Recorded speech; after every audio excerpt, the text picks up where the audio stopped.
if you want to support the show, any of the shows, either this or whichever show, I'm not on right now because this is just a blanket ad for all of them, and the website, you can go to bewareofspoilers.com.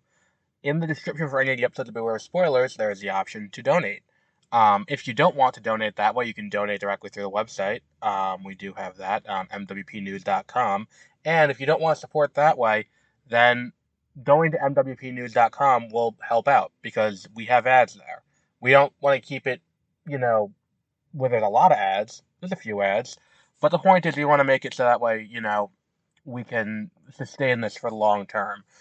If people donate, we're never going to paywall anything, I don't think, as of right now. But if people, start donating, we'll start doing cooler and cooler stuff. Like donations are how we get to cover stuff like Tribeca and other, film festivals. And, we may be able to bring on more people to help out.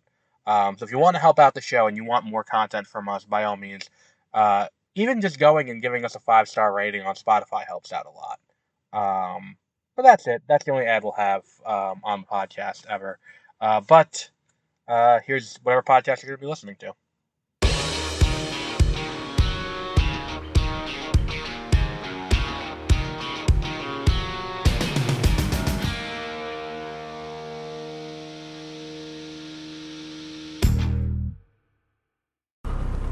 Good morning, and welcome to 30-Minute Reviews. I am Adam.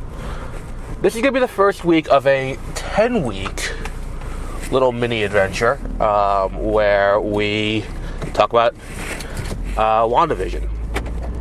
Because Agatha comes out in about 10 weeks, September 18th.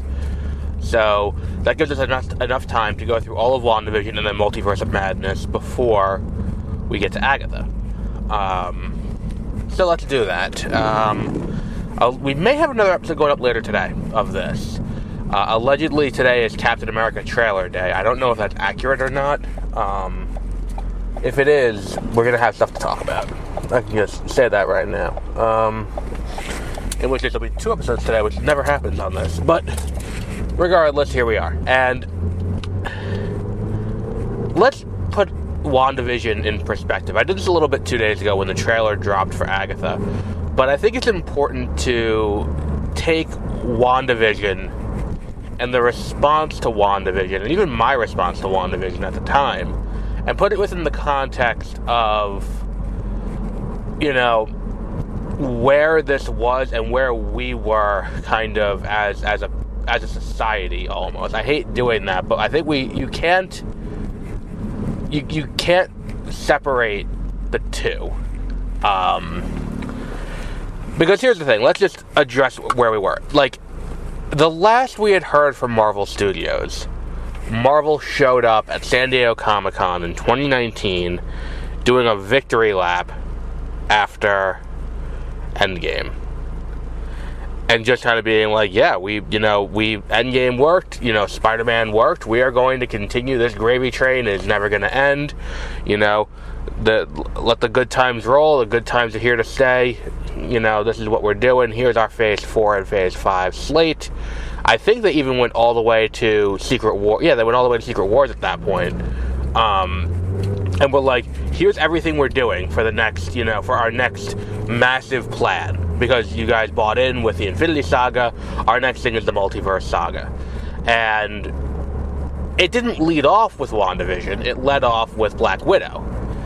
And one has to wonder how much different this whole thing would have happened if things fell the way they were intended. Because, if I remember correctly, too, when they released this slate, Fantastic Four was definitely not on the slate yet, because they had just finalized the deal. If it had been finalized yet, they had just finalized the deal to buy Fox. So there was no Fantastic Four on the slate. There was no, There was no, X-Men 97 wasn't on the slate. There was no, even The Marvels and Black Panther 2 were not on the slate. This was just, just what it was. And WandaVision was, I think, project number 3, if I remember correctly. It was supposed to come out before Multiverse of Madness. It had to come out before Multiverse of Madness. And it was going to be this show that was designed to kind of, put us in a situation where we had to figure out, what was going to be leading into future things here. Which led to a lot of speculation about a lot of the things that would happen in the show. There was a lot of theories about Mephisto. There were a lot of theories about where this would fit into the wider multiverse saga. And to that end, the show became something quite big outside of what this show would have been thought to have been.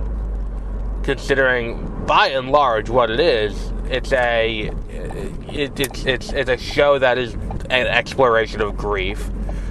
And that's the other thing too, is that it's about a woman coming to terms with trauma, and it came out in January 2021, and this was, we had at that point kind of a societal trauma that we were going through with COVID, like the lockdown and the quarantines and all of that. So it hit at just the right moment, and then on top of that too, because COVID hit when it did, this show ended up at as the first release after Spider-Man No Way Home.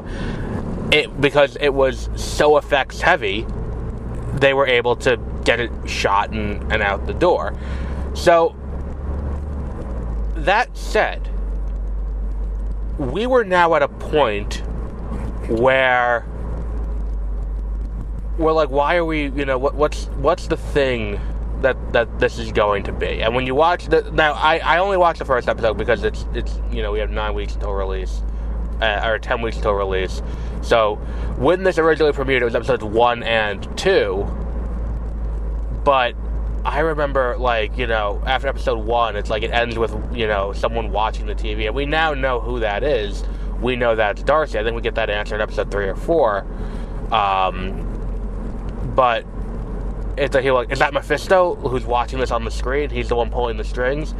And watching this show now, with the benefit of hindsight, knowing exactly where this is going to go and what we're going to be getting out of this, and what causes Wanda to do what she does in this episode and have it all be exposited and laid out for us. It is interesting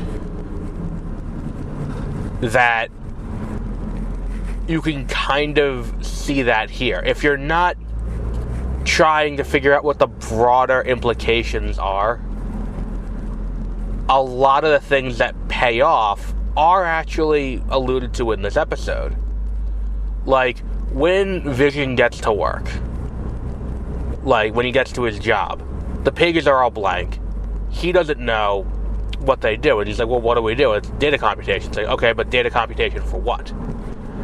And it's kind of and that question is reiterated later when he's having dinner with his boss, Mr. Hart, and he's like, but what exactly do we do? And he's like, well, we compute data. And the reason for this is, on these old shows, in this time that Wanda would have been watching, that would have given her this idea, they a lot of times didn't go into great detail about what the people were actually doing at their jobs. It's just they went to work. If you ask me what the father on Father Knows Best did, or I know that one of the clear inspirations for this, what's his name was an astronaut on I Dream of Jeannie. Who was the other big one? I don't remember what the father on Hazel did. And that's the kind of thing we're dealing with here. It's all of these old shows, they don't quite, you don't sit here, they're not workplace comedies, they're family comedies. So when they go to the job, it's more of a vehicle for whatever thing's going to bring back to the family. So it really doesn't matter what they're doing at the job. And that's kind of where they are in this episode.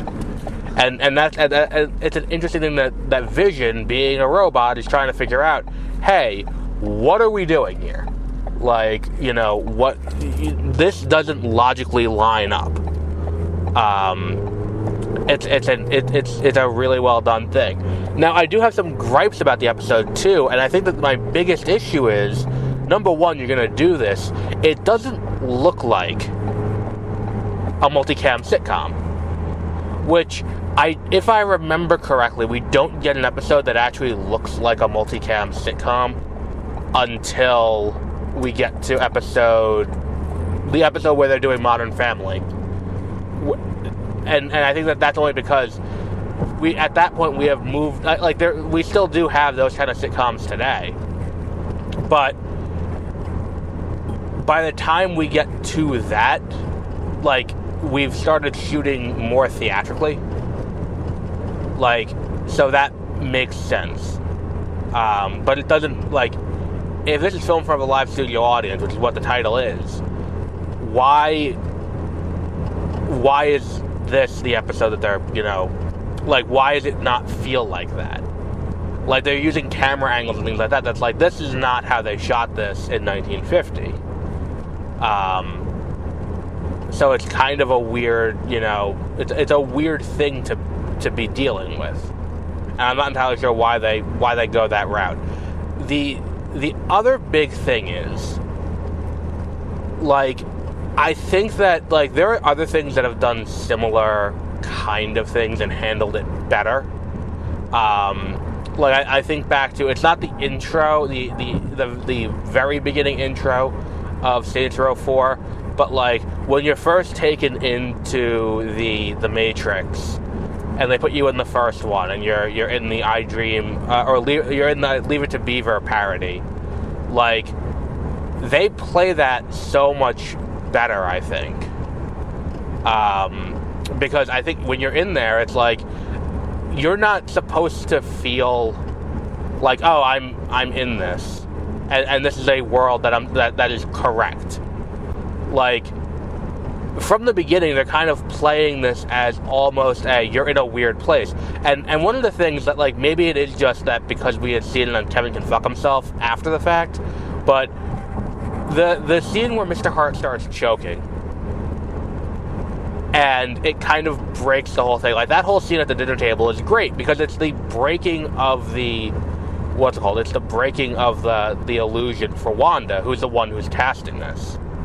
Because we now know the whole thing is Wanda. Wanda put the hex up. We know all of that.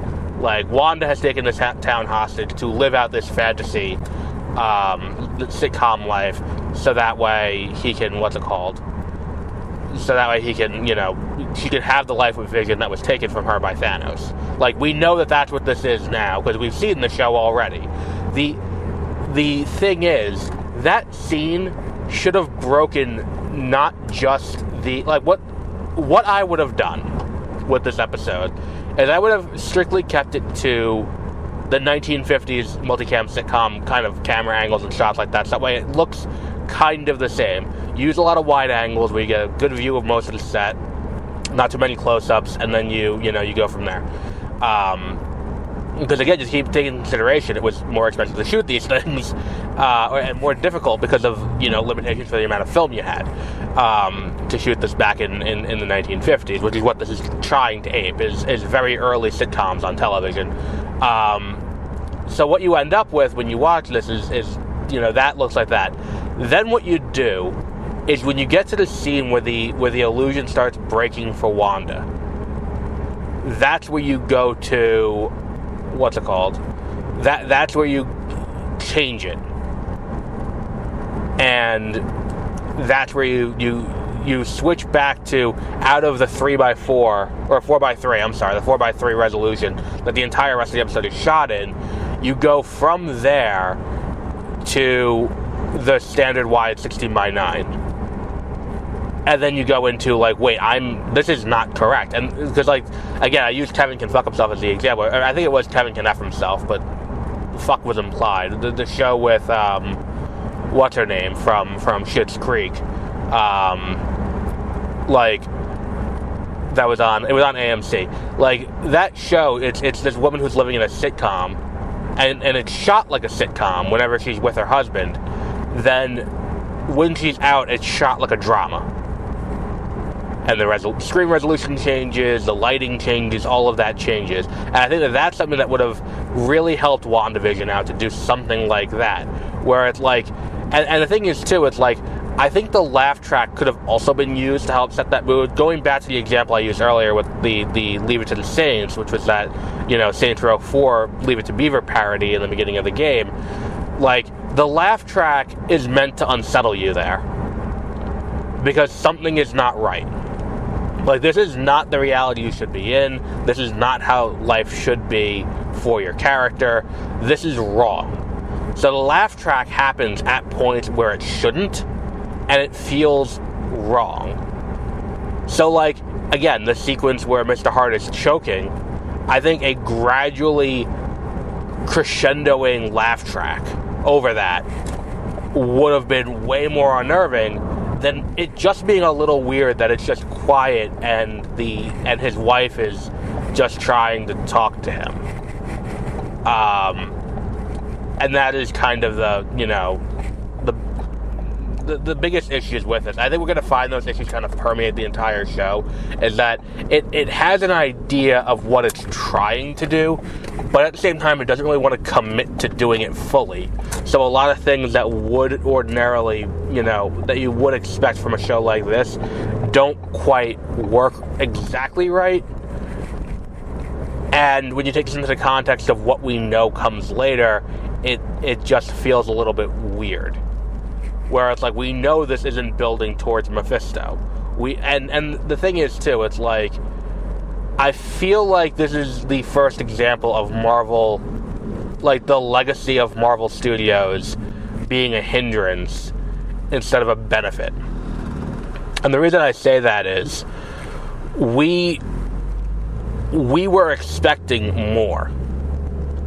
Like, we were expecting a big, like, this was going to be the thing that was going to set up Secret Wars and everything that comes after. So we're going to see something big. And this show was in development before the Fox acquisition. So any Fox character that, we could have thought of was probably not going to be super involved.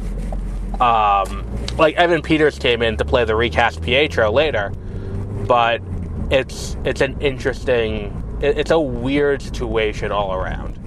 Because even the way that's handled, and we'll get to that in a little bit. Not today. We'll get to that in a few weeks when we get introduced to Ralph or Pietro, and we'll see there.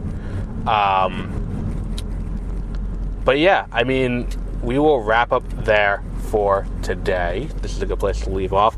We may have another episode later today. There was a rumor that the Captain America Brave New World trailer will be dropping today. If that is the case, we will be talking about that. Monday, we'll be talking about Twister in prep for Twisters, because I've never seen Twister before, so I'm going to watch that movie. It's kind of been like a weird background, because it came out in, 96? I would have been 2 years old, so obviously I never saw it as a kid. But I remember seeing the poster, or the box art for it all the time at Blockbuster. Anytime I'd go to get a video game, they always had Twister there. But yeah, we'll be talking about all of that over the next few days. And until our next episode, have a great rest of your week.